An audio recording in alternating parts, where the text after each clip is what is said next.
ఇంకా ఎలా నమ్ముతున్నావు నువ్వు ఆ మనిషిని? వాళ్ళ ఇంట్లో వాళ్ళు ఫోర్స్ చేసి బంధించిండ్రు అక్క. లేదంటే నీ దగ్గర ప్రూఫ్స్ ఉన్నాయా? బంధించాడన్న ప్రూఫ్స్ ఉన్నాయా? సరే, ఆ అబ్బాయి తప్పించుకొని వచ్చే మార్గం లేదంటావా మరి? ఉంటది. మరి రావాలి కదా మరి. ఇక్కడ నా భార్య నన్ను నమ్మ వచ్చింది అని చెప్పి ఇట్లా కూడా చెప్పిన, మీ ఇంట్లో ఒక పని మనిషిలాగా అయినా పడి ఉంటా, అన్యాయం చేయకు అని కూడా చెప్పిన. ఎందుకు ఉండాలి? నువ్వు నీ కాళ్ళ మీద నిలబడే ఉన్నావు కదా. నువ్వు నీ కాళ్ళ మీద నువ్వు ఫోక్ సాంగ్స్ చేస్తున్నావు, కవర్ పేజెస్ చేస్తున్నావు, లేకపోతే ఇండస్ట్రీలో ఎవరో ఎలాంటి వాళ్ళో నీకు తెలుసు, అలాంటి దాంట్లో నువ్వు వర్క్ చేస్తున్నావు, నీకు తెలియదు ఆ మాత్రం? ఎందుకు వాళ్ళ ఇంట్లో పని మనిషిలో ఉండాల్సిన అవసరం నీకేంటి? అన్యాయం చేయకు, అట్లనన్నా బడి వస్తాం, మీ ఇంట్లో మీ ఆవిడకి సేవలు చేసుకుంటా ఆయన ఉంటా అని కూడా చెప్పిన. ఇలాంటి వాళ్ళు ఉండబట్టి ఇలాంటి వాళ్ళు ఇలా ఉన్నారు. నిజం చెప్తున్నా, ఇలాంటి వాళ్ళు ఉండబట్టే ఇగో ఇలాంటి వాళ్ళు ఇలా చేస్తున్నారు. ఆల్రెడీ పెళ్ళం ఉంది, పిల్లలు ఉన్నారు, అది పెట్టుకొని నిన్ను మళ్ళీ మోసం చేసి పెళ్లి చేసుకున్నాడు. ఇవాళ నువ్వు కడుపుతో ఉన్నావు, నిన్ను వదిలేసిపోయినాడు, మళ్ళీ ప్రేమ ఉందని చెప్తున్నావు నువ్వు. ప్రేమ ఉందక్క, వీళ్ళందరూ చెప్పట్లే అక్క, ఎంత బాగుండే వాళ్ళమో ఇద్దరం. మరి అంత బాగుంటే ఏడి మనిషి ఏడి? ఫోన్ చేయి ఒకసారి, చేయి, ఫోన్ చేయి. ఒక నెంబరే ఉందా మీ ఆయనకి? రెండు ఉన్నాయి, రెండు switch off. The number you're calling is out of network coverage area. Please try later. ఇంకో నంబర్ కూడా ఉంది, వాళ్ళ వైఫ్ది కూడా ఉంది. వాళ్ళ వైఫ్ ఏమంటుంది? తను రానివ్వట్లేదంట, హెల్త్ బాగాలేదు. నీ వైఫ్ కి కాల్ చేయ, వాళ్ళ వైఫ్ కి కాల్ చేయ సార్. మీరు డయల్ చేస్తున్న నంబర్ ప్రస్తుతం బిజీగా ఉంది, దయచేసి తరువాత ప్రయత్నించండి. తెలుసా నువ్వు ఇప్పుడు ప్రెగ్నెంట్ అని తెలుసా వాళ్ళ వైఫ్ కి?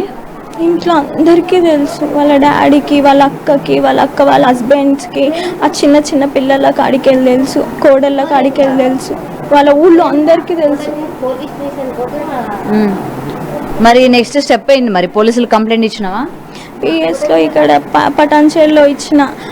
పోలీసులు ఆ అబ్బాయి స్విచ్ ఆఫ్ చేసుకొని పరారీలో ఉన్నప్పుడు ఏం చేస్తామమ్మా దొరకట్లేడు అని అన్నాడు, కానీ ఇంట్లోనే ఉన్నాడు అని మాకు రీసెంట్గా తెలిసింది. మరి ఇంటికి తీసుకొని వెళ్ళాల్సింది కదా, పోలీసులు రమ్మని అడగలేదా నువ్వు నాతో రండి అని చెప్పి? నేను ఏం అడగలేదు, మీరు పిఎస్ దాకా స్టెప్ తీసుకోకండి అని చెప్పేసి వాళ్ళతో, వాళ్ళ ఊరి వాళ్ళు అక్కడ వాళ్ళు. నువ్వు పిఎస్కి వెళ్తున్నావని ఎలా తెలుసు మీ ఆయనకి? నేనే చెప్పిన, నేను వెళ్తా ఆయన చెప్పు. అదే అందరికి నువ్వు ఇన్ఫర్మేషన్ ఇచ్చి పో, సరేనా? అంటే నువ్వు నేను ఇట్లా పిఎస్ లో కంప్లైంట్ చేయడానికి వెళ్తున్నా, నువ్వు పారిపో, లేకపోతే దొరకకుండా ఉండు అని నువ్వే లీడ్ ఇచ్చి మరీ చేస్తున్నట్టు ఉంది ఇది.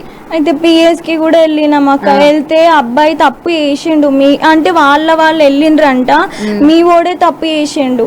ఇప్పుడు వైఫ్ ఉండగా ఈ అమ్మాయి జోలికి వెళ్ళడం తప్పు, ఇద్దరు గోయిలో దిగినప్పుడు ఇద్దరిని చూసుకోవాలి. మీ ఓడే తప్పు చేసిండు, ఆ అమ్మాయి వచ్చి కేసు పెడితే అబ్బాయి లోపలికి వెళ్ళిపోతాడు అని చెప్పేసి చెప్పిండ్రంట. అన్న తర్వాత నాకు కాల్ చేసిండ్రు, చేసి ఏమంటారు, నువ్వు ఎలాంటి స్టెప్ తీసుకోకు, నువ్వు ఎలాంటి స్టెప్ తీసుకున్నావు అనుకో నేను లోపలికి పోతా, నేను లోపలికి పోయినావు అనుకో నువ్వు అనాథం అయిపోతావు. మరి ఇప్పుడు మాత్రం ఏమి అందరితో కలిసి ఉన్నావా నువ్వు? ఇప్పుడు కూడా ఒంటరిగానే ఉన్నా, వాటర్ కూడా. మీ ఆయన నిన్ను ఎమోషనల్ గా బ్లాక్ మెయిల్ చేస్తున్నాడు మీ ఆయన, నీకు అర్థమవుతుందా? ఎలాంటి కంప్లైంట్ చేయకు, నేను లోపలికి వెళ్ళిపోతే నిన్ను చూడడానికి ఎవరు ఉండరని ఎమోషనల్ గా బ్లాక్ మెయిల్ చేస్తున్నాడు నీకు.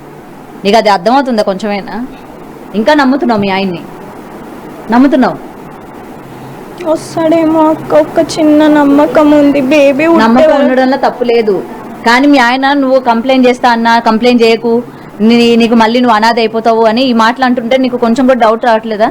ఆయన వదిలేసే ప్రయత్నం చేస్తున్నాడనో, లేకపోతే ఎందుకు ఈ విధంగా వస్తాడని చెప్పి నేను కంప్లైంట్ ఇస్తే నన్ను వదిలేస్తాను అన్నట్టు మాట్లాడుతున్నాడు, నన్ను ఎమోషనల్ బ్లాక్మెయిల్ చేస్తున్నాడని నువ్వు ఆయన మీద ఫుల్గా డిపెండ్ అయిపోయినావు, అవునా?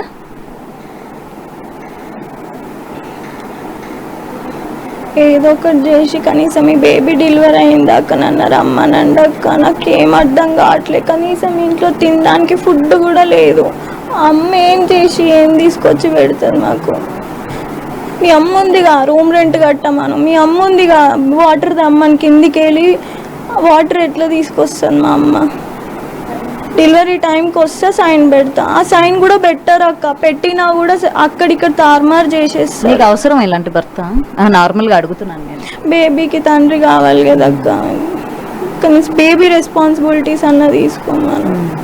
ఇవాళ నీ రెస్పాన్సిబిలిటీ తీసుకోలేనోడు రేపు నీ పుట్టే పిల్లడి యొక్క రెస్పాన్సిబిలిటీ తీసుకుంటాడని అనుకుంటున్నావు. అవతల పిల్లాన్ని పిల్లల రెస్పాన్సిబిలిటీ తీసుకోలేని గాలికి వదిలేసినోడు ఇవాళ నీది తీసుకుంటాడు. వాళ్ళ అమ్మ అంటుంది, నేను అడిగేవి నీకు బాధగా అనిపించవచ్చు కానీ రియాలిటీ ఇది. వాళ్ళ అమ్మ అంటుంది ఎవరు పుట్టినా మేము స్వీకరిస్తాము అని చెప్పేసి అన్నారు. తర్వాత నాకు ఇంకో వాళ్ళు ఏం చెప్పినారంటే పుట్టి నేను మీకే ఇచ్చేసి వెళ్ళిపోతా అని చెప్పేసి, మీకే ఇస్తా చూసుకోండి, నేను అక్కర్లేదు అంటున్నారు కదా, నేనైనా వెళ్ళిపోతా, స్కిప్ అయిపోతా, బేబీనన్నా చూసుకోండి అంటే ఆ బేబీనంట వేరే వాళ్ళకి అమ్మేసుకుంటారంట. ఇలాంటి మాటలు వచ్చినాయి అక్క. మరి నెక్స్ట్ ఏం చేద్దాం అనుకుంటున్నావు? మరి మీ ఆయన ఫోన్ ఏమో స్విచ్ ఆఫ్ ఉంది, అక్కడికి ఫ్యామిలీ దగ్గరికి వెళ్ళినా సరే నిన్ను రానిచ్చే పరిస్థితుల్లో లేరు, నిన్నే ఇంకా చంపడానికి ప్రయత్నిస్తున్నారని చెప్తున్నావు, పోలీస్ కంప్లైంట్ ఇచ్చాను అంటున్నావు. అంటే హాస్పిటల్కి వెళ్ళినాం అక్క. మొన్న హాస్పిటల్కి వెళ్తే వాళ్ళ అమ్మ వచ్చింది, వాళ్ళ అమ్మతో పాటు తిని వచ్చినాడు. ఆ రోజే డెలివరీ అయితే అనుకున్నా, సైన్ పెడదామని అనుకుని వచ్చిండు. కానీ బట్ ఆ రోజు అక్కడ వాళ్ళతో మాట్లాడేసిండు, హాస్పిటల్లో ఉండే వాళ్ళతో మాట్లాడుకున్నారు ముందే. నాకు భయం వేసింది, వీళ్ళు ఎందుకు ఇట్లా ముందే మాట్లాడుకుంటున్నారు, ఏమన్నా ప్లాన్ చేస్తున్నారా అని భయం వేసి నేను కూడా తెలిసిన వాళ్ళకి చెప్పిన, ఇలా మాట్లాడుకున్నారు అని. అంటే ఆ అమ్మాయి మన ఊరు అమ్మాయే, ఏది తేడా ఉన్నా కూడా చెప్పండి అని చెప్పేసి వాళ్ళకి చెప్పిండ్రు ముందే. చెప్పినాక ఇంకా హాస్పిటల్కి వెళ్ళి వచ్చి వాళ్ళ ఊరోళ్ళు ఎవరైతే ఉన్నారో మాకు తనకి ఇట్లా మధ్యలో ఉండి మధ్యవర్తిగా మాట్లాడుతున్న అతను వాళ్ళ దగ్గరికి వెళ్ళి మేము మాట్లాడుతుంటే వాళ్ళు ఏమన్నారు మీరు వెళ్ళిపోండి అని చెప్పేసి పంపించేసినారు. తర్వాత మాట్లాడుతుంటే వాళ్ళ బామ్మర్ది వచ్చిండు, ఇంకా వచ్చి ఇట్లా ఒకసారి వెళ్ళిండు బైక్ మీద, ఇట్లా వెళ్ళిండు, మళ్ళీ ఇక్కడ వెళ్ళిండు, ఎంత ఫాలో అప్ చేసిండు, ఎక్కడ చౌరస్తా వరకు. చాలా భయం వేసింది. మళ్ళీ నా భర్త ఎవరైతే ఉన్నారో వాళ్ళ అన్న ఏమన్నాడంటే, రవి బామ్మర్దులు చాలా డేంజర్ తెలుసా, నీ గొంతు కోసి చంపేస్తారు, నీ గొంతు కోసి చంపేస్తారు. మా ఫ్యామిలీలో మేము ఇంతమంది ఉన్నాం, 9 members.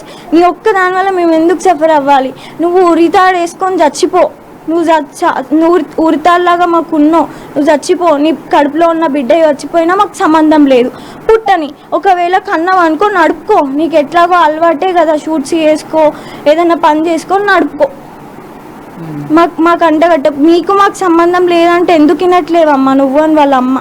ఎందుకు ఇలా చేస్తున్నాను, మరి 2 ఏళ్ళ నుంచి సంబంధం లేదు, ఎందుకు ఉండడం, ఎందుకు ప్రెగ్నెన్సీ నాకు వచ్చినా కూడా నాకు వద్దు అనుకున్నా, నాకు ఎందుకో డౌట్ వచ్చింది, వీళ్ళు ఇట్లనే చేస్తానని డౌట్ వచ్చి వద్దు అనుకుంటే, లేదు నేను లీడ్ చేస్తాను ఉంచిను.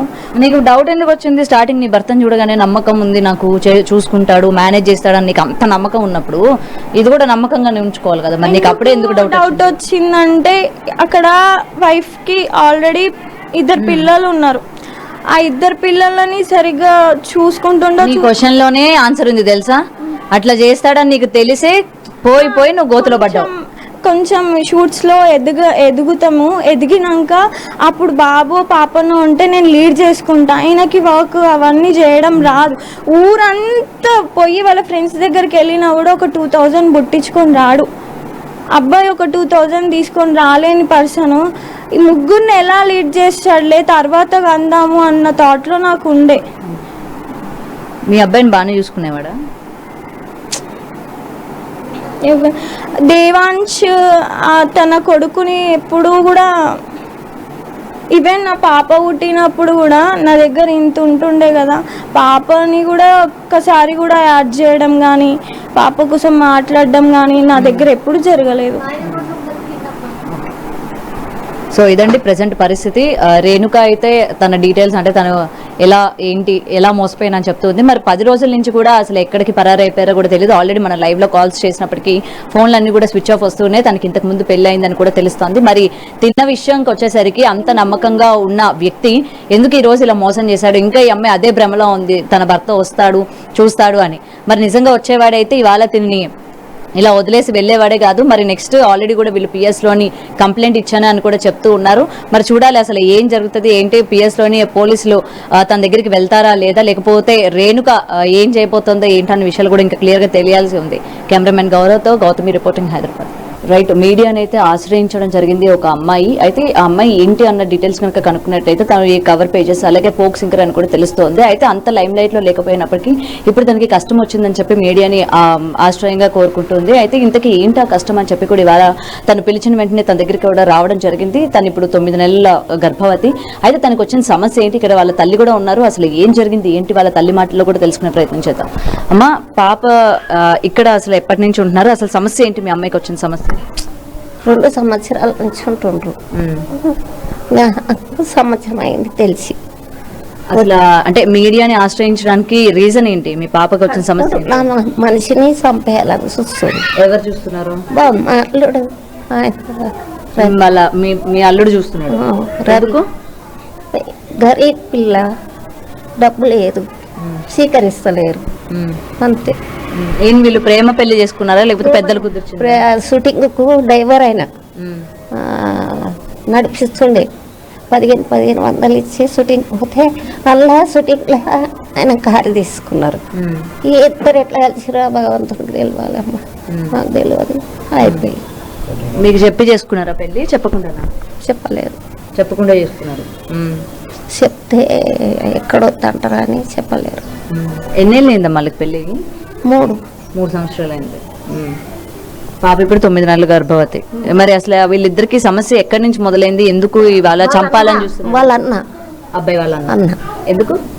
షూటింగ్ తీసిన పిల్లొద్దు, మన దాంట్లో వాళ్ళు పల్లెటూరు కదా, షూటింగ్ తీసిన పిల్లొద్దు, మన దాంట్లో మంచిగా ఉండదు, దాన్ని అయిపోతాం, వేరే అమ్మాయి చేద్దాం.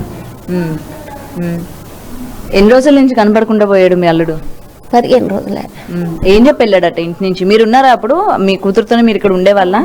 లేనమ్మా, ఆయన పోయిండనగానే కడుపు నొస్తుందమ్మా, నాకు ఎక్కడ అవుతుంది, స్విచ్ ఆఫ్ చేసి పెట్టుకున్నాడు అనగానే పోయమ్మ పిల్లకి ఏమన్నా కాగలదు అన్నట్టు వచ్చిన. వస్తే అడిగానేమో తమ్ముడు పోకు అన్నాడు. అంటే వద్దు నేను ఉన్నాను, నా పిల్ల కావాలి అని వచ్చిన. పోరాడుతున్నా, పిల్లకు న్యాయం జరగాలి. ఆ పిల్ల కడుపుతో ఉన్నది కదమ్మా, పొద్దులు 5 రోజుల టైం ఇచ్చారు. డెలివరీకి 5 రోజులు ఇచ్చారా? ఇప్పుడు మీ అల్లుడు ఎక్కడున్నాడంట? వాళ్ళ అమ్మ వాళ్ళ ఇంటి దగ్గర ఉన్నాడా? ఎక్కడున్నాడు? తల్లి గారి ఇంట్లో ఉన్నాడు. ఫోన్ చేశారా మరి? ఎందుకు ఇట్లా చేస్తున్నావు, ఎందుకు వదిలేళ్ళని? ఫోన్ అందరు బ్లాక్ చేసుకో. ఇష్టపడే పెళ్లి చేసుకున్నాడు కదా. ఇష్టపడడానికి ఇష్టం కూడా ఉన్నది కానీ మార్చేసిర్రు. ఇప్పుడు ఖర్చు వస్తుందని తప్పించుకున్నారు. ఏం ఖర్చు? డెలివరీ ఖర్చులు? అందులో నేను వచ్చిన కదమ్మా, తల్లి చూసుకుంటుందని, తల్లి దగ్గర పైస ఉండొచ్చు అన్నట్టు ఆశపడుతున్నారు అంతే. మాట్లాడారా మీరు? పోనీ వాళ్ళ అమ్మగారితో మాట్లాడే ప్రయత్నం చేశారా? 3 ఏళ్ళు అయింది పెళ్ళి. నేను చూడలేను, వాళ్ళని అస్సలే చూడలేను. ఇప్పటి వరకు మీరు చూడలేదా? చూడలేను. హాస్పిటల్ కాడికి వచ్చింది, ఇట్లా చూసిన గీవెన వీళ్ళ అమ్మ అన్న దూరం ఉండే చూపెట్టింది. హాస్పిటల్ గోళీలు ఇచ్చి గవర్నమెంట్లో కదా, ఆ డాక్టర్కి ఏం చెప్తున్నారంటే డెలివరీ అయినాక తారుమారు చేద్దాం, డాక్టర్ కూడా వాళ్ళ చేతులు అన్నాడు. తారుమారు చేస్తే ఊరుకుంటారు అనుకుంటున్నారా డిపార్ట్మెంట్? సంతకం పెట్టినాక బర్త్డే అది సర్టిఫికెట్ వస్తుంది కదా, అది తారుమారు చేసి తప్పు ఎక్కిస్తాం పిల్ల మీద అని చూస్తారు. ఎక్కడికక్కడ మేనేజ్ చేద్దామని పిల్లని వదిలించుకోవడానికి అదొకటి ఉన్నదమ్మ, వదిలించుకోవాలని నిండా మాటలలో తెలుసుకున్నా. అంటే ఏంటి, డబ్బులు కావాలా వాళ్ళకి? పైసా ఎంత కావాలంటున్నా? వాళ్ళు చెప్తే అది ఎంత అంత కాదు, పైసలు ఏందా అని వద్దు అంటే తర్వాత మాట్లాడదాం పైసా కోసం, ఇప్పుడు డెలివరీ కానీ అట్లా డబ్బులు చూస్తున్నాడమ్మా. మస్తు పెట్టింది మనకి, షూటింగ్ తీసి 50,000 ఫోను 30,000 ఫోనేమో అట్లా ఇప్పించే వాళ్ళ ఇంట్లో మొత్తం ఖర్చు అన్ని మీకు మీ అమ్మాయి చూసుకునేది? చూసుకున్నాను. ఇక్కడ చుట్టుపక్కల వాళ్ళు కూడా చెప్తూ ఉన్నారు, ఎప్పుడు కూడా చాలా సంతోషంగా ఉండేవాళ్ళు, వాళ్ళిద్దరు ఏమైందో తెలియట్లేదు ఇట్లా సడన్ గా వెళ్ళిపోవడం అని చెప్పి. నేను కూడా 3 ఏళ్ళ నుంచి మర్చిపోయినా, ఈమెను మంచిగా చూసుకుంటాను పోనీ అక్కడ అన్న. ఇంకా నేను వచ్చి పెట్టిన వాడు కలెక్షన్ మార్చేసిండు, తల్లి మీద వదిలేసిండు అంతే, నా మీద వదిలేసిండు. ఇప్పుడు అమ్మాయిని చంపడం వరకు వచ్చిందంటే అంత పెద్ద గొడవలు ఏమున్నాయి? సరే ఏమున్నా సరే చంపాల్సిన అవసరం ఏముంటుంది? పైసా లేదు, డబ్బు లేదని. ప్రేమించినప్పుడు తెలియదు డబ్బు లేదు. షూటింగ్ తీసింది కదా అందంగా కొట్టింది అప్పుడు, ఇప్పుడు గలీజ్ కొడుతుంది వాని కంటికి. మొన్ననే అన్నాడంట, ఏ నువ్వు ఇక్కడికి ఎందుకు వచ్చినావు, ఆఫీస్ కాడికి పోయింది అర్జెంట్ ఉండి, పోతే ఇక్కడికి రాకు, నాకు పెళ్లి కాలేదు అనుకుంటున్నారు అందరూ. అటు మారిండు. మరి మీరు ఇప్పుడు మీ ఒక్కలే వచ్చి అమ్మాయి తరపున నించున్నారు, మీ కుటుంబ సభ్యులు కానీ ఎవరో ఒకరు ఉంటేనే కదా గట్టిగా మాట్లాడి చేసుకున్నది. వస్తారు వచ్చేటోళ్ళు వస్తారు, ఆడికి, కానీ ఇష్టం లేని చేసుకున్నది కష్టపడుతుంది, వాళ్ళు రారు. సో సో ఇదండి తల్లి చెప్తుంది. అయితే రేణుక తను ఇష్టం లేకుండా, అంటే కుటుంబ సభ్యులకి ఇష్టం లేకుండా ఈ షూటింగ్కి వెళ్తున్న టైంలోని అబ్బాయిని ప్రేమించడం కావచ్చు, సో ఫ్యామిలీ మెంబర్స్ కూడా చెప్పకుండా పెళ్లి చేసుకుంది. అండ్ తనకి తండ్రి కూడా లేరు, తల్లి ఒక్కరే. సో ఇలా పెళ్లి చేసుకోవడం వల్ల ఫ్యామిలీ మెంబర్స్ అందరికీ కూడా ఆమె దూరంగా ఉంటుంది. ఇక్కడికి వచ్చి 2 ఏళ్ళు అవుతుంది. ఇద్దరు కూడా చాలా హ్యాపీగా ఉంటూ ఉండేవారు అని అయితే చుట్టుపక్కల వాళ్ళు కూడా చెప్తున్నారు. మరి రేణుకతో మాట్లాడితే అసలు కుటుంబానికి తెలియని కలహాలు వీళ్ళిద్దరి మధ్య ఏమున్నాయి, దేనికి ఏమైనా ఘర్షణ ఏమైనా పడ్డారా, లేకపోతే అసలు ఎక్కడ చెడితే అనే విషయాలు రేణుక మాటల్లోనే తెలుసుకుందాం.